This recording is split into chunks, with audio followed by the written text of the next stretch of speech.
ذرا سی دیروں میں انسان کے اعمال کو ردی کے ٹوکرے میں پھینکوا دیتا ہے اور انسان کو احساس نہیں ہوتا کہ وہ تو سوچتا ہے کہ میں تو اچھا ہی کر رہا ہوں، لیکن ذرا سا دکھلاوا اس کے سارے عمل کو بیکار کر دیتا ہے۔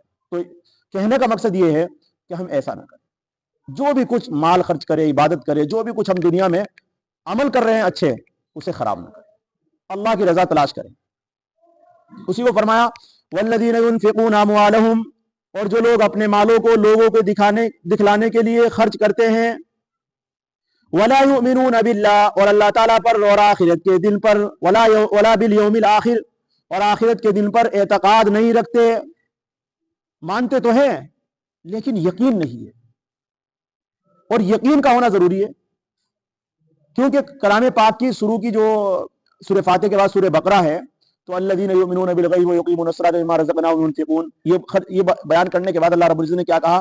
والذین یؤمنون بما انزل الیک وما انزل من قبلک وبالآخرۃ هم یوقنون۔ تو یہاں یہ بھی تو کہہ سکتے ہو بالآخرۃ هم یؤمنون، کہ جو آخرت کو مانتے ہیں۔ اصل ماننا نہیں ہے، اصل یقین کرنا ہے، بالکل پختہ اعتقاد رکھنا ہے کہ ہمیں آخرت میں جانا ہے، اور دنیا میں اسی کے لیے آئے ہوئے ہیں کہ جو عمل ہم یہاں کریں اس کا بدلہ ہمیں مل جائے۔ اگر برے کریں گے تو برا بدلہ ملے گا، اور اچھے عمل کریں گے تو اچھا بدلہ ملے گا۔ ہمارا یہاں امتحان ہے، ایگزامینیشن چل رہا ہے، اللہ رب العزت نے ہمیں بتا دیا ہے کہ یہ کام اچھے ہیں، یہ کام برے ہیں۔ اسی کو اللہ تبارک و تعالیٰ بتانے کے لیے قرآن کریم کو نازل فرمایا، اپنی کتابوں کو نازل فرمایا آپ نے، اور پھر اس کی ٹرانسلیشن لوگوں کو سمجھانے کے لیے پیغمبروں کو بھیجا ہے۔ کس بات کے لیے؟ کہ تم یہاں سب ایگزامینیشن ہال میں بیٹھے ہوئے ہیں، دنیا کے اندر جس کونے پر بھی انسان رہتا ہے وہ سب اپنے امتحان میں چل رہا ہے، چاہے عورت ہو، مرد ہو، امیر ہو، غریب ہو، لاچار ہو، مجبور ہو، جس حال میں بھی انسان دنیا کے اندر موجود ہے وہ سب کے سب کیا ہے؟ امتحان چل رہا ہے۔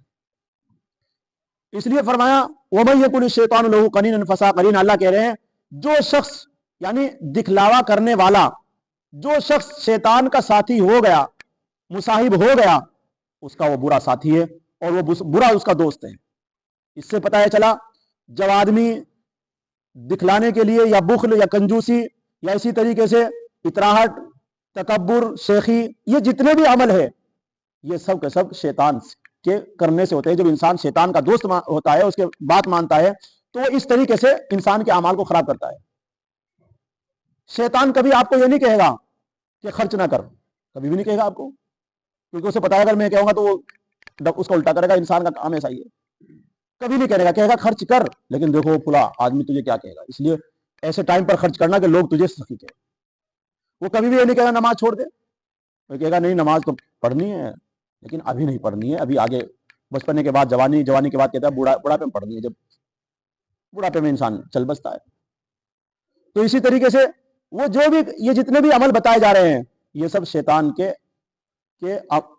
اس کے عمل سے ہی ہوتے ہیں۔ جب وہ انسان کے ساتھ جڑتا ہے تو اس طریقے کے عمل انسان سے رونما ہوتے ہیں۔ آگے فرمایا وَمَاذَا عَلَيْهِمْ لَوْ آمَنُوا بِاللَّهِ وَالْيَوْمِ الْآخِرِ، اللہ یوں کہنا چاہتے ہیں کہ اگر لوگ اللہ کو مان لے، آخرت کے دن کو مان لے، کیا مصیبت آ جائے گی؟ کوئی پہاڑ ٹوٹ جائے گا؟ بھئی لوگ اگر نماز پڑھنی شروع کر دے، کلام پاک پڑھنا شروع کر دے، ذکر کرنا شروع کر دے، آخرت پر یقین کرنا شروع کر دے، اللہ کی ہر بات پر لبیک کہنا شروع کر دے، تو کیا مصیبت آ جائے گی؟ کوئی پہاڑ ٹوٹ جائے گا؟ جب دنیا میں تم آئے ہو تو ان کام کو کرو۔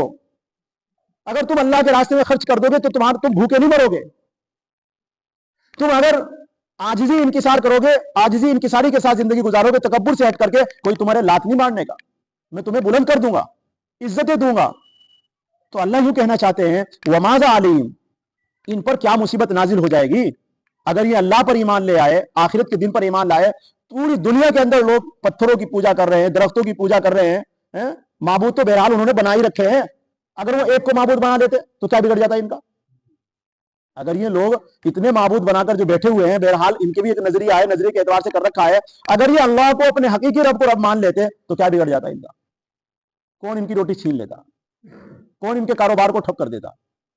کون ان کی زندگی کے اندر پریشانیاں لا دیتا؟ اللہ تو کہتے ہیں کہ اگر میں کسی کو خوشحال بنانا چاہوں تو دنیا کی کوئی طاقت نہیں اور کوئی معبود ایسا نہیں ہے میرے علاوہ جو اس کو مصیبت میں لا کر دکھا دے، اور جس کو میں پریشان کرنا چاہوں، جس کے اوپر میں مصیبت ڈالنا چاہوں، تو دنیا کا کوئی طاقت نہیں ہے، کوئی معبود نہیں ہے کہ اس کے اوپر سے مصیبت ہٹا دے۔ تو پھر اللہ کو ماننے میں، آخرت کے دن کے ماننے میں کیا بگڑ جائے گا ہمارا؟ کوئی سی زندگی کم ہو جائے گی یا کوئی ہمارا کوئی پریشانی آ جائے گی؟ اسی کو اللہ رب العزت فرماتے ہیں وَمَاذَا عَلَيْهِمْ، اور ان پر کیا مصیبت نازل ہو جائے گی، لو آمنوا باللہ، اگر وہ ایمان لائے اللہ پر، یعنی اگر کلمہ پڑھ لے، والیوم الآخر، اور آخرت کے دن کو مان لے، ایمان لے آئے، وَأَنفَقُوا مِمَّا رَزَقَهُمُ اللَّهُ، اور اللہ تعالیٰ نے جو ان کو دیا ہے اس میں سے کچھ خرچ کرتے رہا کرے۔ اللہ کے راستے میں جو خرچ ہوگا اللہ سے اس کو 10 دیں گے، کم سے کم کی مقدار اللہ کی 10 دینے کا وعدہ ہے، اور زیادہ سے زیادہ ایک حدیث شریف میں آیا کہ جو اللہ کے راستے میں ایک خرچ کرے گا اللہ اسے 20 لاکھ نیکی عطا فرمائیں گے۔ اور حضرت ابو ہریرہ رضی اللہ عنہ کی روایت ہے، ایک مرتبہ تو اس کو یہ فرمایا وَأَنفِقُوا مِمَّا رَزَقَكُمُ اللَّهُ، اگر کوئی اللہ کے راستے میں خرچ کرے گا تو اللہ رب العزت اس کو بڑھا دیں گے۔ وَكَانَ اللَّهُ بِمَا عَلِيمًا، اللہ رب العزت کہنا چاہتے ہیں کہ ان کو اللہ تعالیٰ خوب جانتے ہیں، کون ہمارے راستے میں خرچ کر رہا ہے، کون ہماری رضا کے لیے کر رہا ہے، کون عاجزی انکساری رکھتا ہے، کون آخرت کے دن پر یقین رکھتا ہے، کون ہمیں مانتا ہے، کون ہمارے حکموں پر چل رہا ہے۔ اللہ رب العزت سب کو جانتے ہیں اور خوب اچھی طرح جانتے ہیں، کون میلوں کی زینت بنا ہوا ہے، کون مسجد میں بیٹھا ہوا ہے، کیا اللہ جانتے نہیں ہے؟ کس کا مال مسجد میں خرچ ہو رہا ہے، کس کا مال میلوں میں خرچ ہو رہا ہے، کیا اللہ کو خبر نہیں ہے؟ اللہ کو سب معلوم ہے، لیکن یہاں امتحان ہے، وہ روک نہیں سکتا ہے۔ امتحان گاہ میں کوئی بھی کسی کو روک نہیں سکتا ہے، لکھ جو کچھ کر رہا ہے تو کر، وہ تو ایک بار ہی ہونا ہے فیصلہ، جب پرچے چیک ہوں گے جب پتہ لگ جائے گا تو نے کیا کیا ہے کیا نہیں کیا۔ تو دنیا کے اندر یہاں کوئی سوچنے لگا انسان کہ میں برا کر رہا ہوں تو مجھے کوئی روکتا کیوں نہیں، پھر امتحان کیا بات ہے؟ اگر تجھے روکنے لگے اللہ رب العزت کہ تو برا کر رہا ہے، تو کہاں جا رہا ہے، اگر تجھے اللہ روکنا شروع کر دے تو پھر امتحان کس بات کا، اور دنیا میں آنے کا مقصد کیا ہے؟ پھر تو ختم ہو جائے گا۔ اسی طریقے سے اگر کوئی اچھے کام کر رہا ہے تو اچھائی پر اللہ رب العزت سب کو لگا دے، اچھائی پر سب کو لگا دے، اللہ رب العزت سب کو اٹھا کر کے مسجد کے اندر جمع کر دے، تو پھر امتحان کس بات کا؟ پھر سارے اچھے بن جائیں گے۔ اللہ رب العزت نے انسان کو دنیا میں اختیار دیا ہے، دونوں راستے اس کو بتا دیے ہیں۔ اللہ رب العزت فرماتے ہیں هَلْ أَتَىٰ عَلَى الْإِنسَانِ حِينٌ مِّنَ الدَّهْرِ لَمْ يَكُنْ شَيْئًا مَّذْكُورًا، اے انسان تیرے پاس ایک وقت ہوتا تو کچھ بھی نہیں تھا، تیرا کوئی ذکر نہیں تھا۔ ہمارے پیدا ہونے سے پہلے ہمیں کوئی جانتا تھا کہ میرا نام ایسا ہوگا، میں اس طرح کا ہوں گا؟ ہمیں کوئی بھی نہیں جانتا تھا، کوئی ذکر نہیں تھا۔ شَيْئًا مَّذْكُورًا إِنَّا خَلَقْنَا الْإِنسَانَ مِن نُّطْفَةٍ أَمْشَاجٍ نَبْتَلِيهِ فَجَعَلْنَاهُ سَمِيعًا بَصِيرًا إِنَّا هَدَيْنَاهُ السَّبِيلَ إِمَّا شَاكِرًا وَإِمَّا كَفُورًا۔ اللہ کہتے ہیں ہم نے دو راستے دیے ہیں، وہ ہمارے راستے پر چل کر ہدایت پر آ کر شکر گزار بن جائے، یہ بھی اس کے لیے اختیار ہے، اما شاکرا و اما کفورا، وہ ناشکرا بن جائے اس کا بھی اختیار ہے۔ امتحان تو اسی کا ہوتا ہے نا، کوئی غلط لکھے صحیح لکھے مرضی ہے، لیکن ایسا نہیں ہے کہ فیصلہ کا دن نہیں ہے، فیصلے کے دن کو آخری دن کہتے ہیں، قیامت کا دن کہتے ہیں۔ تو آج دنیا کے اندر جو برائیاں ہو رہی ہے، ایسا نہیں اللہ کو خبر نہیں ہے، اور جو برے کام کر رہا ہے، کون اپنے پیسے کو جوئے میں لگا رہا ہے، کون اپنے سٹے میں لگا رہا ہے، کون اس سے نشہ خرید رہا ہے، کون اس سے اسمیک خرید رہا ہے، کون شراب خرید رہا ہے، اور کون دودھ خرید رہا ہے، اور کون اللہ کے راستے میں خرچ کر رہا ہے، اللہ کو سب معلوم۔ تو وکان اللہ بما علیم، اللہ کہنا چاہتے ہیں اللہ تعالیٰ ان کو خوب جانتے ہیں۔ آگے فرمایا ان اللہ لا یظلم مثقال ذرہ، بے شک اللہ تبارک و تعالی ایک ذرہ برابر بھی کسی کے اوپر ظلم نہیں کریں گے، کسی کا حق نہیں ماریں گے، ایک ذرہ برابر بھی۔ جس نے جو نیکی کی ہوگی اس کو اس نیکی کا 10 تو دیں گے، لیکن اسے کم نہیں کریں گے۔ ابو عثمان رحمۃ اللہ علیہ، ایک مسند احمد میں ایک غریب حدیث ہے، اس کے بارے میں آیا کہ حضرت ابو عثمان رحمۃ اللہ علیہ ایک مرتبہ حضرت ابو ہریرہ رضی اللہ تعالیٰ کی روایت ان کے پاس پہنچی کہ اللہ رب العزت ایک نیکی کے 1 لاکھ دیں گے، ایک نیکی کی 1 لاکھ دیں گے۔ تو انہوں نے کہا کہ اللہ رب العزت ایک نیکی کے 10 دیں گے، یہ تو ہمیں معلوم ہے، لیکن ایک نیکی کے 1 لاکھ دیں گے، یہ حدیث تو میں خود جا کر پوچھوں گا ان سے۔ حضرت ابو ہریرہ رضی اللہ تعالیٰ اس وقت موجود تھے، تو اپنی انہوں نے سواری کی، اور جہاں پر حضرت ابو ہریرہ رضی اللہ تعالیٰ رہتے تھے جس ملک میں، تو وہاں پہنچے، اور وہاں پہنچنے کے بعد ان کو تلاش کیا، ڈھونڈا اپنے سامان سفر کے ساتھ۔ وہ جب وہاں پہنچے تو وہاں معلوم ہوا کہ بھائی وہ تو حج پر گئے ہوئے ہیں، حضرت ابو ہریرہ رضی اللہ تعالیٰ۔ تو انہوں نے بھی حج کا ارادہ کر لیا کہ میں بھی حج پر جا رہا ہوں۔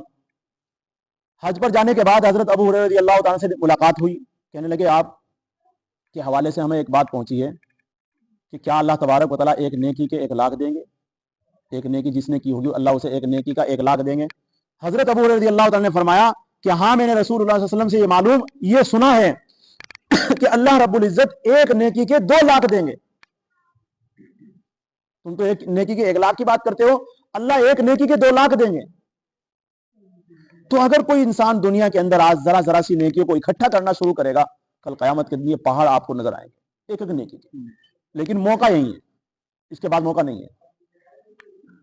اس لیے فرمایا ان اللہ لا یظلم مثقال ذرۃ، بے شک اللہ تبارک و تعالیٰ ایک ذرہ برابر بھی کسی انسان پر ظلم نہیں کریں گے، یعنی کسی کا حق نہیں دبائیں گے، کسی کا حق نہیں ماریں گے۔ جو جس کا حق ہے، نیکیوں کا اگر حق ہے تو نیکی کو بڑھا کر دیں گے، گناہ جس نے کیے ہیں اس گناہ کی پاداش میں اسے سزا دیں گے، یہ بھی اس کا حق ہے۔ جس نے گناہ کیے ہیں اس گناہ کو اللہ اس گناہ کے اوپر سزا دے، یہ بھی بندے کا حق ہے، کیونکہ اس نے جو کچھ کیا ہو تو ملے گا۔ ہاں وہ اپنے عفو، اپنے کرم سے اور اپنے درگزر کے معاملے سے اگر کسی کو معاف فرما دے اور بات ہے، کیونکہ اللہ رب العزت کسی قانون کے پابند نہیں ہے۔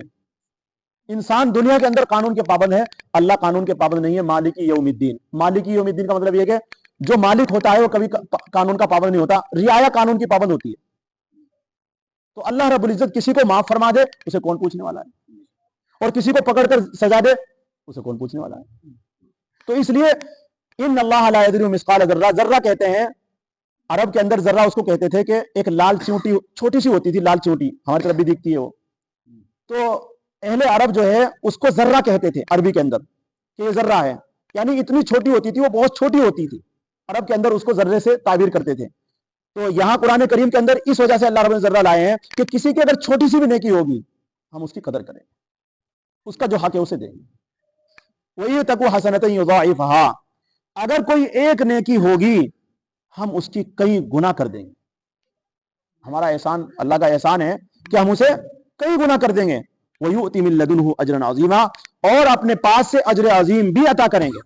یعنی یہ تو ہے ہی اس کی نیکی، اور پھر اس کے اوپر 1,00,000 بھی دے دی، یا 2,00,000 دے دی، یا 20,00,000 دے دی، یا اللہ رب العزت نے اس کو 10 دے دی، یہ تو ہے ہی۔ لیکن اس کے علاوہ اللہ رب العزت کیا اس کے اوپر انعام دیں گے؟ اب بڑے کی بات بڑی ہوتی ہے، بڑے دروازے سے بڑی امیدیں ہوتی ہے۔ اللہ کا دروازہ بہت بڑا ہے، آپ نیکی کرتے جاؤ لیکن اللہ کے دروازے سے کبھی نا امید نہ۔ اللہ رب العزت دنیا میں بھی اس کا بدلہ عطا فرمائیں گے، آخرت میں بھی عطا فرمائیں گے۔ برائیوں سے بچو، آج برائیاں چاروں طرف پھیلی ہوئی ہیں، اور یہ سب ایمان کو سلب کرنے والی برائیاں ہیں۔ اب یہ میلے کچیلے جو لگے ہوئے ہیں آج کل چاروں طرف، اور مسلمان اس کو کر رہا ہے، یہ سب زمانہ جاہلیت کی دین ہے۔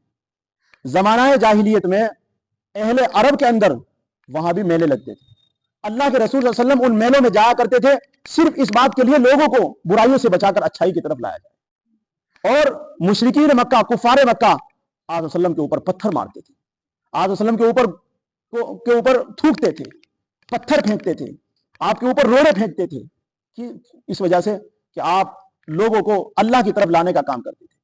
تو اس لیے آج چاروں طرف برائیاں ہیں، آج مسلمان اپنے پیسوں کو بہا رہا ہے۔ ابھی جو یہاں روشنی بھری ہوئی ہے یہ سب غلط ہے، یہ مذہب اسلام کی دین نہیں ہے، یہ زمانہ جاہلیت کی دین ہے۔ خدا را اپنے بچوں کو اس سے بچاؤ، اپنے آپ کو بچاؤ، ان پیسوں کو وہاں نہ لگاؤ۔ آج کل بازار سامان سے بھرے ہوئے ہیں، وہاں سے سامان نہ خریدو۔ کل کہیں ایسا ہو سکتا ہے قیامت کے دن کہ اللہ رب العزت کہے کہ کس نے یہ برائی کی تھی، کہ جی فلاں تھے، کہ نہیں ان کو بھی لاؤ۔ اگر وہ دکان والے اور وہ سب یہ کہنے لگے باری تعالیٰ نہیں، جن لوگوں نے یہاں سے سامان خریدا ہے ان کو بھی بلاؤ، اگر وہ سامان خریدنے نہ آتے تو ہم کبھی بھی اس میلہ کی زینت نہ بنتے۔ انہوں نے سامان خریدا، ہمیں اس بات کی دعوت دی کہ نہیں پھر سے یہاں لگانی ہے دکان۔ تو ہو سکتا ہے تو وہ بھی ایک برائی ہے، جہاں گانے بجائے جا رہے ہوں قبر کے اوپر، جہاں ڈھولک بجایا جا رہا ہو، اور جہاں پر شور شرابہ ہو رہا ہو، جس قبرستان سنسان جنگل ہے اور اس قبر کے اوپر پھر اس طریقے سے شور مچایا جا رہا ہو، بھلا تو مذہب اسلام کبھی بھی اس کی اجازت نہیں دیتا ہے۔ تو اس لیے میرے بھائیوں، میرے پیاروں، آپ سب ذمہ دار لوگ بیٹھے ہوئے ہیں، اپنے بچوں کو وہاں سے بچاؤ، خود اپنے آپ کو بچاؤ، آپ کی ذمہ داری ہے۔ ہمارا تو یہ کہ آپ تک بات کو پہنچا دینا، آپ کی ذمہ داری ہے کہ ہم سب مل کر کے اس بات کا تہیہ کرے کہ ہم ایسی جگہ اپنے بچوں کو بھیجیں گے نہیں، کہاں جہاں پر مسلمان برائیوں میں، چلو ایک کافر برائیوں میں لگے ہوئے ہیں تو اس کے ہم کیا کر سکتے ہیں، لیکن جو مسلمان ہیں انہیں تو ہم روک سکتے ہیں. چلو زبان سے آج بولنے کی طاقت نہیں ہے، اپنے سوچ میں تو رکھ سکتے ہیں کہ غلط ہو رہا ہے، اور اگر ہم اس میں بھی نہیں ہیں تو ہمارا ایمان کہاں ہے. اس لیے میرے بھائیوں، میں اس بات کو بتا رہا ہوں، وکان اللہ بما علیم، اللہ دیکھ رہے ہیں. اگر آپ مسجد میں بیٹھے ہوئے ہیں، اللہ آپ کے اوپر آپ کو اس کا انعام دیں گے، اجر عطا فرمائیں گے. اور اگر آپ جو لوگ یہاں سے گاؤں سے محلے سے چاروں طرف سے میلے کے اندر گھوم رہے ہیں، اللہ انہیں بھی دیکھ رہا ہے. اس لیے اللہ تعالی ہم سب کو کہنے سننے سے زیادہ عمل کرنے کی توفیق نصیب فرمائے. اللہ تبارک و تعالی کلام پاک جو ہمارے سامنے بیان کیا جا رہا ہے، اس پر اللہ ہمیں سننے سے زیادہ عمل کی توفیق عطا فرمائے.